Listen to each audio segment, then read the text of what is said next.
His hand slid slowly under my dress, his fingertips tracing a path of shivers along my thighs, a touch so feather-light, yet electrifying, that it sent waves of heat spiraling through my skin.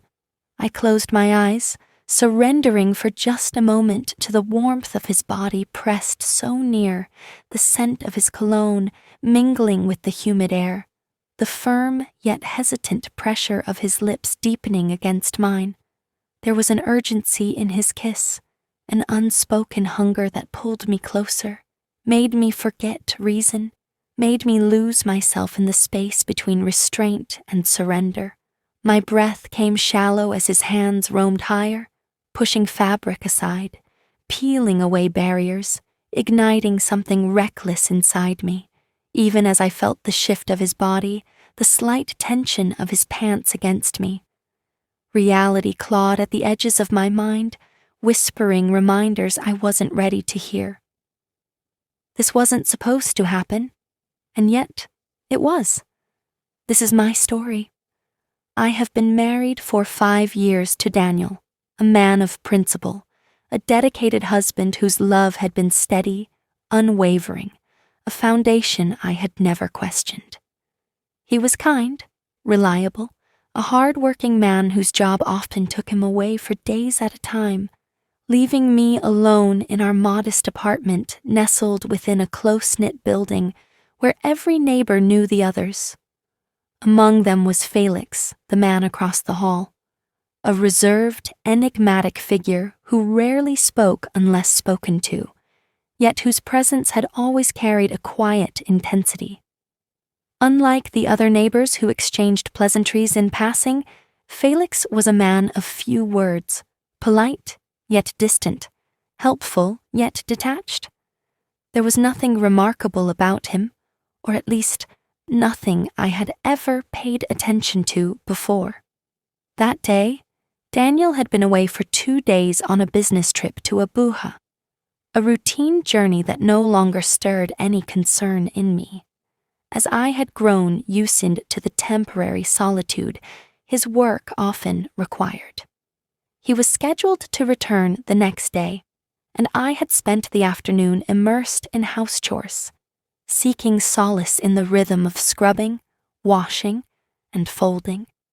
It had been an unbearably hot day, the kind that made the air thick and sluggish, clinging to the skin like a second layer. As I finished the laundry, a sudden power outage plunged the apartment into a dim silence, an occurrence so common in this part of town that I barely reacted beyond a sigh of mild annoyance. Hoping to invite some relief from the heat, I pushed open the windows, allowing the stagnant air to shift, then made my way to the kitchen to retrieve a glass of cold water.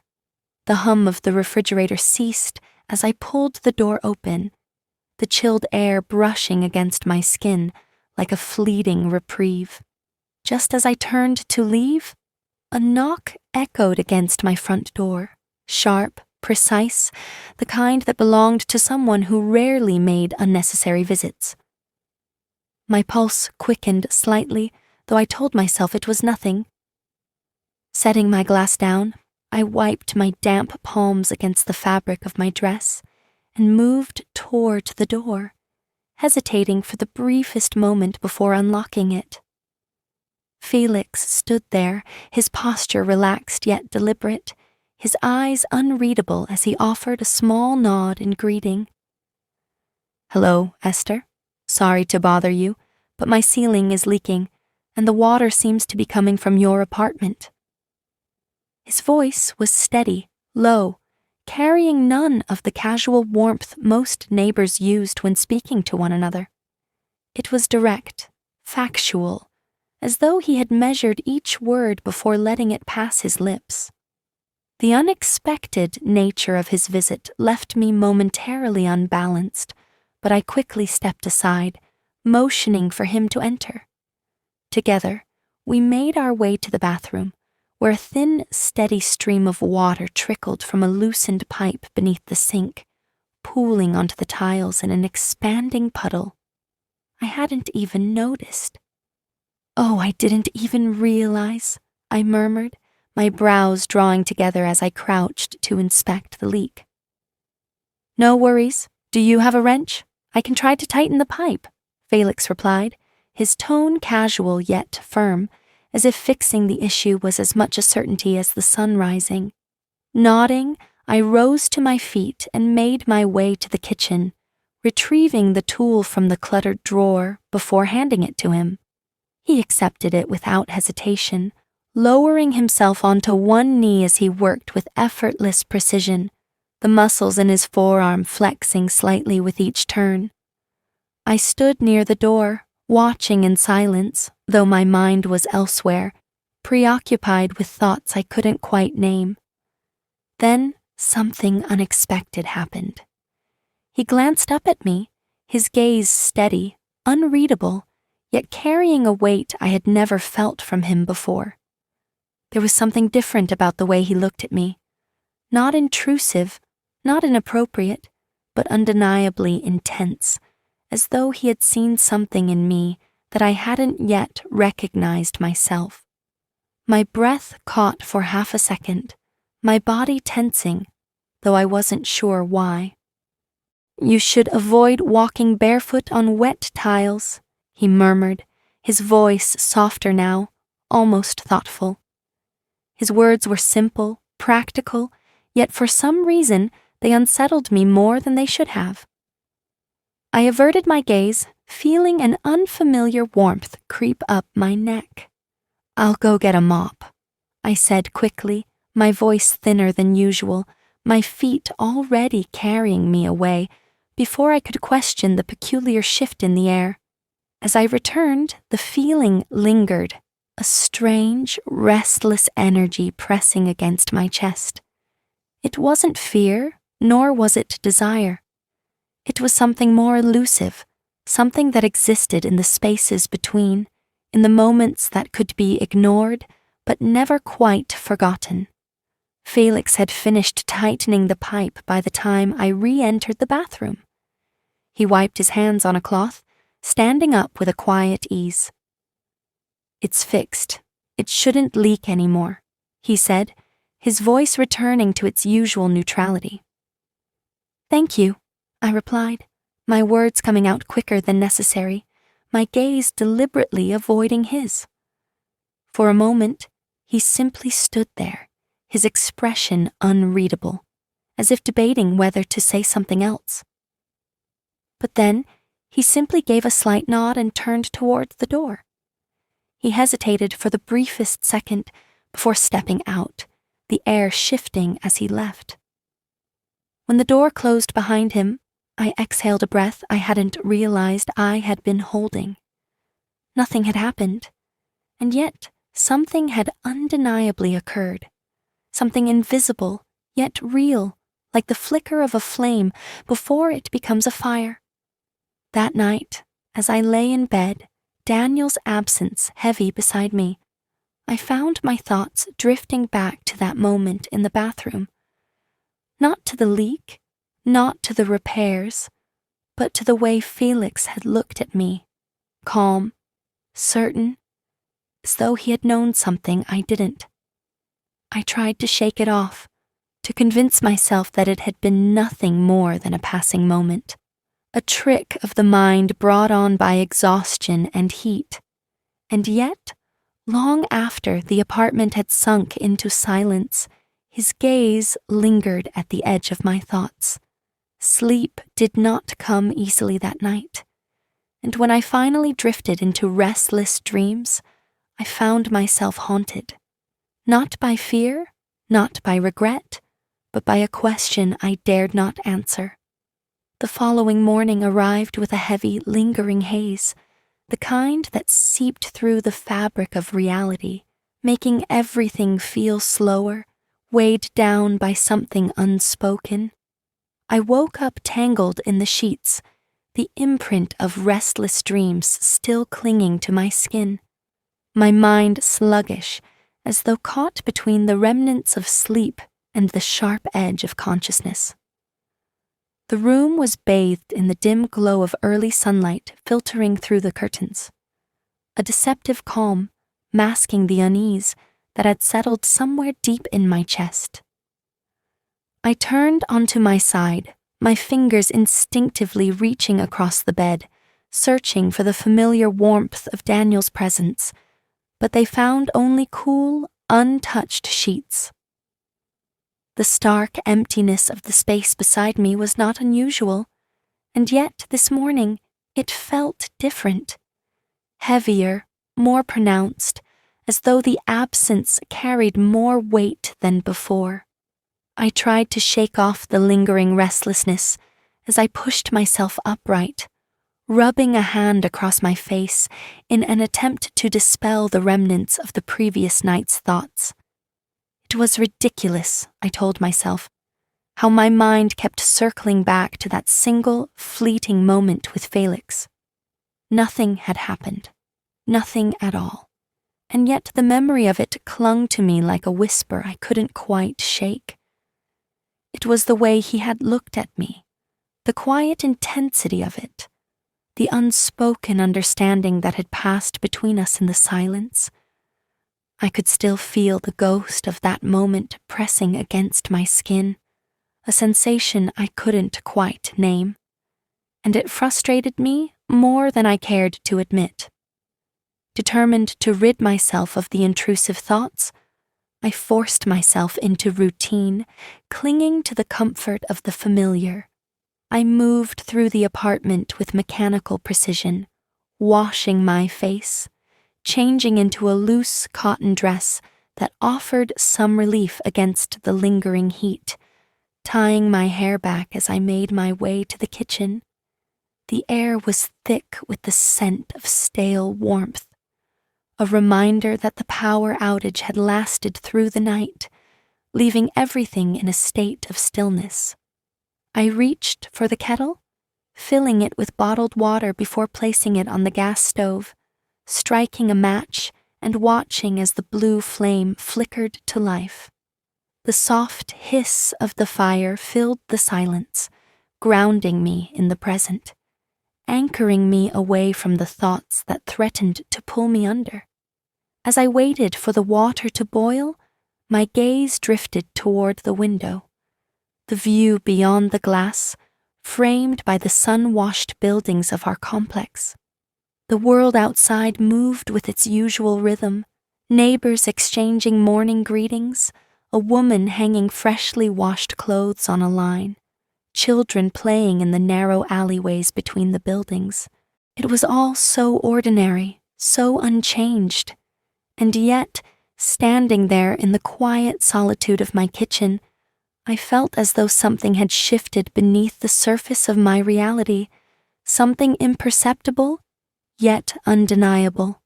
I wasn't sure what it was or why it had taken root inside me, but the feeling remained, persistent and unyielding. Just as I turned away from the window, a sharp knock echoed against the front door, the suddenness of it jolting me from my thoughts. My pulse quickened slightly, a reflexive reaction I immediately scolded myself for. There was no reason to feel unsettled, no reason at all. And yet, as I moved toward the door, I found my breath had shallowed, my fingers tightening slightly around the fabric of my dress. I hesitated only for a second before unlocking it, the door creaking open to reveal Felix standing there, his posture relaxed yet deliberate, his expression as unreadable as ever. "Good morning," he said, his voice carrying the same measured calm it always did, though there was something beneath it, something quieter, almost imperceptible. "Morning," I replied, my voice steady, controlled, as though I could will away the strange energy that lingered between us with the right tone. His gaze flickered briefly over my shoulder, as though assessing the space beyond before settling back on me. I wanted to check if the leak was still holding up, any more issues with the pipe. I shook my head, stepping back slightly to allow him a better view of the apartment behind me. No, everything's fine. No more water seeping through the tiles. A brief silence settled between us, not awkward, but charged with something unspoken, something that neither of us acknowledged, yet both seemed to be aware of. He nodded slightly as though accepting my words, and for a moment it seemed as though he might turn and leave, but instead he lingered, his fingers flexing briefly at his side. A small movement that would have gone unnoticed had I not been so acutely aware of him. I see. That's good, he said finally, but his tone carried something else beneath the surface, something I couldn't quite decipher.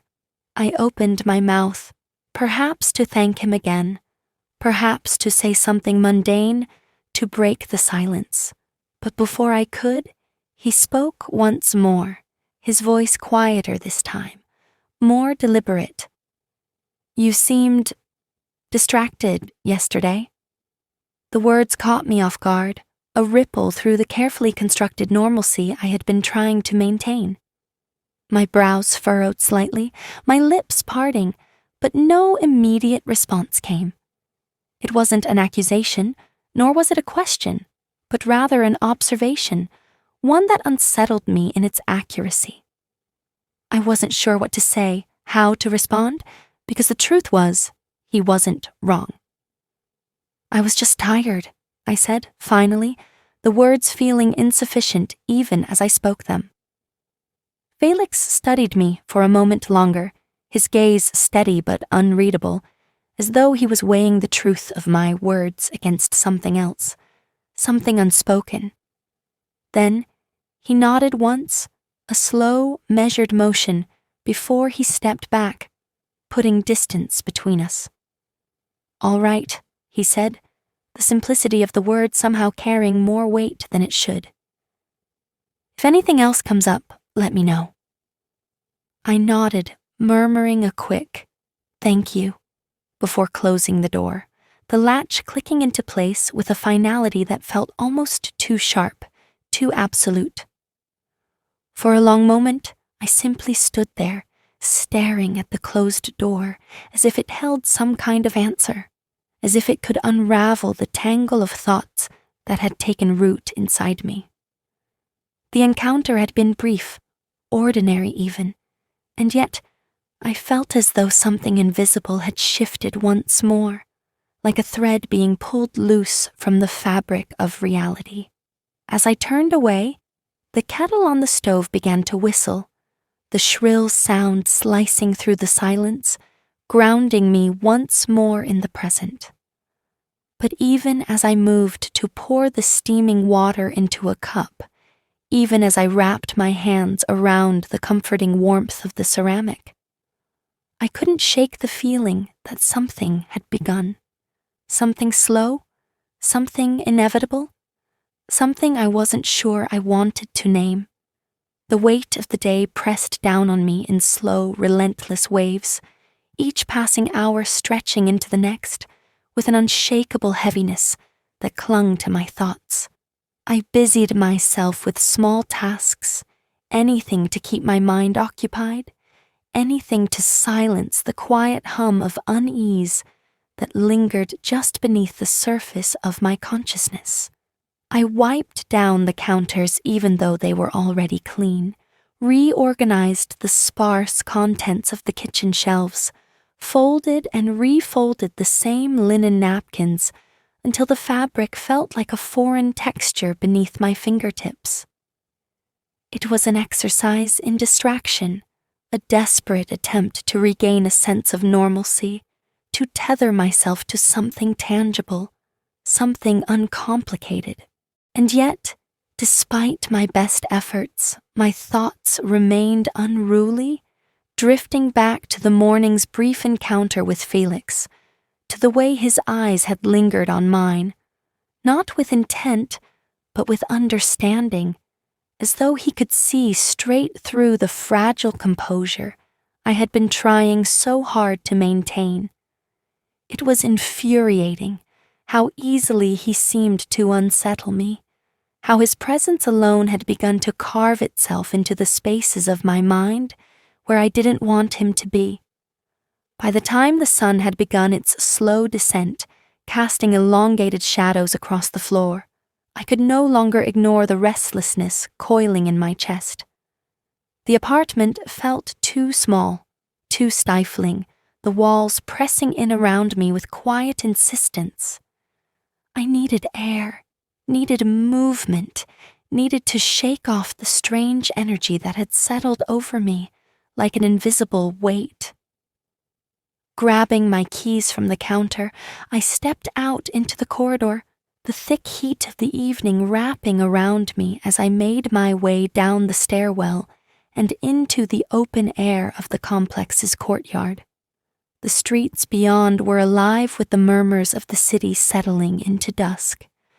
Children's laughter echoing from some distant alley, the rhythmic clatter of bicycles passing over uneven pavement, the faint hum of a radio drifting from an open window. It was a familiar symphony, one that should have been comforting, yet tonight it only heightened the restlessness within me. I walked without direction, my feet carrying me through the narrow streets, past shuttered storefronts and weathered facades, the pulse of the city thrumming beneath my skin. The world around me was steeped in twilight, the fading light painting everything in muted shades of gold and indigo, a transition between day and night that felt almost otherworldly. There was something about the in-between, about the space that existed in that fleeting moment before darkness fully took hold, that felt eerily reflective of the unease swirling inside me. I wasn't sure what I was searching for, or if I was searching for anything at all, but the movement helped, even if only slightly, even if only for a little while. It wasn't until I reached the riverbank that I finally came to a stop, the gentle lapping of water against stone filling the quiet spaces between my thoughts. The air here was different, cooler, tinged with the scent of damp earth and something faintly metallic. I exhaled slowly, my arms wrapping around myself as I gazed out over the darkening expanse of water, the city's lights beginning to flicker to life in the distance. It was peaceful, in a way, and yet, even in this moment of solitude, I couldn't escape the feeling that I was standing on the precipice of something unseen, something waiting just beyond the edges of my understanding. The sound of footsteps approaching from behind barely registered at first, lost in the quiet rhythm of the river, but as they neared, something inside me tensed instinctively. I turned slightly, my breath catching in my throat as I recognized the familiar silhouette standing just a few paces away. Felix. He didn't speak at first, merely watching me with that same unreadable expression, his posture relaxed yet deliberate, as though he had been expecting to find me here. There was no real reason for me to be surprised. After all, this was a public space, a place where anyone could wander, but something about the quiet certainty of his presence unsettled me nonetheless. "You shouldn't be out here alone," he finally said, his voice calm, even, yet carrying an undercurrent of something I couldn't quite place. I let out a soft, humorless breath, turning my gaze back to the water. "I could say the same to you." A faint smirk ghosted across his lips, gone as quickly as it appeared. He took a slow step closer, not invading my space, but near enough that I could feel the subtle shift in the air between us. "Fair enough," he murmured, his gaze briefly flickering toward the river before settling back on me. "But I had a feeling you'd be here." There was something unsettling about his certainty, about the way he always seemed to know more than he let on. I wanted to ask him why, wanted to question the meaning behind his words, but the thought of prying into something I wasn't sure I wanted to understand made me hesitate. Instead, I remained silent, allowing the quiet to stretch between us, filled only by the distant hum of the city and the rhythmic flow of water. It should have been uncomfortable, standing there in the dimming light with a man who had become an unexpected presence in my life. Yet it wasn't. It was something else entirely, something unspoken, something neither of us seemed willing to name. After a long moment, Felix exhaled softly, his voice lower this time, almost as if speaking a thought aloud, rather than directing it at me. "You seem different lately?" The words sent a shiver down my spine, not because of their meaning, but because of the truth they carried.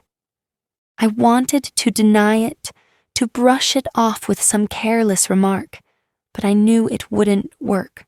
He could see through it, see through me, and that realization unsettled me more than anything else. "Do I?" I asked instead, my voice quieter than I intended. He didn't answer immediately, but his gaze remained steady, unwavering. "Yeah," he said finally, his tone unreadable. "You do?" The silence that followed felt heavier than before, filled with all the things neither of us were willing to say. And for the first time in a long while, I found myself afraid, not of him, not of the moment, but of the possibility that maybe, just maybe, he wasn't wrong. Maybe something had changed. Maybe something was beginning. And maybe, just maybe, I wasn't ready to face it.